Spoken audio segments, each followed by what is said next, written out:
I'm Lucie Fink, and this is 5 days of meal prep. Hey guys, it's me. Happy 2018!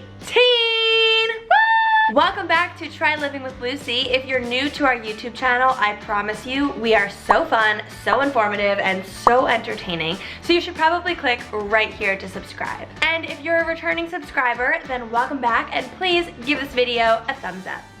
It's 2018, and I know that a new year always seems to bring that urge to start taking control of your life, and in my case, to start really being an adult, because I am one, so I need to be one. And for me, a major New Year's resolution was to start meal prepping. Before this week, meal prep looked kinda like this to me. I love pizza. So this weekend, I spent a ton of time planning and organizing, and then I went out to buy the ingredients for 5 days of 5 servings of food. So for each of the days this week, I've made breakfast, lunch, a snack, dinner, and dessert. Yesterday, on Sunday, was my full meal prep day, so I spent 3 hours right there in my kitchen preparing everything for the week ahead. And here is what I made. Chia seed pudding for breakfast, burrito bowls with a ton of fresh veggies for lunch, roasted and seasoned sweet potato fries and chickpeas as a snack, vegetable noodles with basil pesto, cherry tomatoes, and shrimp for dinner, and chocolate chip peanut butter chickpea bars for dessert. Yes, chickpea. Don't worry, because each day in this video, as I go through 5 days of eating the meal prep foods, I'm gonna focus on one of the meals. So either breakfast, lunch, the snack, dinner, or dessert, so that I can break down the full recipe for you, and then also break down my strategy behind everything. I got all of my meal ideas this week from chef and cooking instructor Alyssa Gagarin, who is a meal prepping goddess. Through my experience, I've learned all the do's and don'ts of meal prep and have gathered my top tips for Lucie's meal prep. Woohoo! So, tip number 1 is it's all about strategy. The total cost of meal prep to cook for one person for a week's worth of food is approximately $100, depending on what you choose. I spent $107 total on all of the ingredients yesterday, which if you divide by 5 days and 5 servings of food a day, comes to $4.28 per dish. Pretty good. Overall, my first day of eating the meal prep foods went quite swimmingly, if I do say so myself. I ate my first breakfast chia seed pudding this morning, which was delicious. I brought all of my lunch bowls to the office and I stored them in the Refinery29 fridge. Dinner was so easy to compile because all of the individual pieces were in their own containers. And dessert was obviously delicious because it's dessert. So as I said, because I'm focusing on one meal a day, today on Monday, I'm focusing on my breakfast. Here is how I made that chia seed pudding. I mixed 4 cups of coconut milk with 1 cup of chia seeds, added a teaspoon of vanilla extract and a drizzle of maple syrup, and then I cut up different types of fruits to make different toppings so that each day would have a bit of a different flavor. Then I poured them into individual mason jars, sealed them, and lined them up in my fridge for the week. Andrew, my cameraman, gave the pudding his final stamp of approval by actually licking the remainders of it from the bowl. Stamp of approval. It was good. Today I'm sharing the recipe for my lunch burrito bowls. If you've chosen any recipes with avocados, here's a pro tip for you. Buy avocados of different ripeness. One that's ripe to use now, one that will ripen in a couple days, and one that has the entire week to be ripe so that by Friday or Saturday, it's perfect for a bowl of guac. Following Alyssa's recipe, I made a giant pot of rice, seasoned up the raw chicken with salt, pepper, paprika, and other spices, chopped up some vegetables like romaine, purple cabbage, and fresh tomatoes, and then popped open a can of black beans and corn. Once everything was done cooking, I assembled the burrito bowls into 5 separate lunch boxes with rice on the bottom and then the vegetables lined up on top in rainbow order. I know that what's most important is the way that it tastes, but the fact that it was so beautiful and looked like a rainbow on my plate didn't hurt at all. I am loving these little boxes that I got for lunch this week because they seal really tight to lock in the freshness.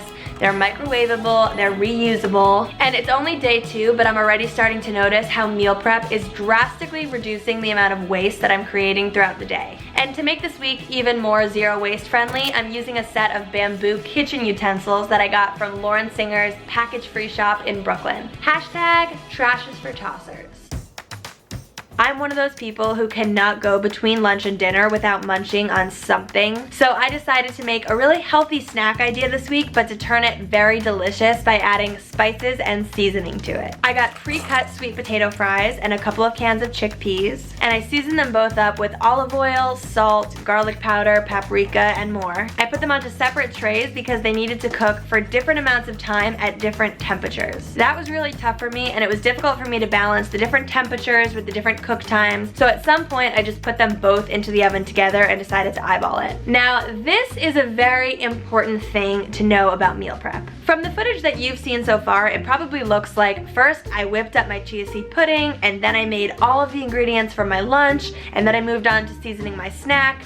You get the drill. But the truth is, that is not how I did this at all. Sunday in my kitchen was a complete and utter whirlwind of chaos. I feel like I'm unchopped. How do we want to cook the chicken? How's my rice doing? Ah! These chickpeas are roasting. Ah! Not enough space. Racing against the clock. I was running around doing 6 things at once. I had the rice on the stove while I seasoned the chicken and the shrimp. I was roasting up my snacks while I put my chickpea and peanut butter brownies into the food processor. A lot of things, a lot of moving parts. Tip number 3, when you are choosing your recipes for the week, think of using multiple cooking methods that utilize various different tools so that you make the most of your time. As I was planning my meals for this week, actually, I took Alyssa's advice to heart, and I realized how silly it would be if I chose meals that all used the oven or all needed the stovetop, because that would just not be strategic with my time and with my kitchen space. My proteins for lunch and dinner were cooked on the stovetop, the snacks were roasted in the oven, the vegetables didn't need to be cooked at all, and my dessert was the only thing that needed a food processor. So you see what I did there. Very smart. Just had my 4th chia seed pudding cup of the week, and they never get old. They're so good, but I was a little bit extra hungry this morning, so I woke up and I popped in a waffle. It was tough picking a dinner recipe for this week because if I know anything about myself, it's that I really like diversifying the meals I'm having from one day to the next. And the only exception to this rule is pizza, because I could literally eat pizza every meal, every day, forever.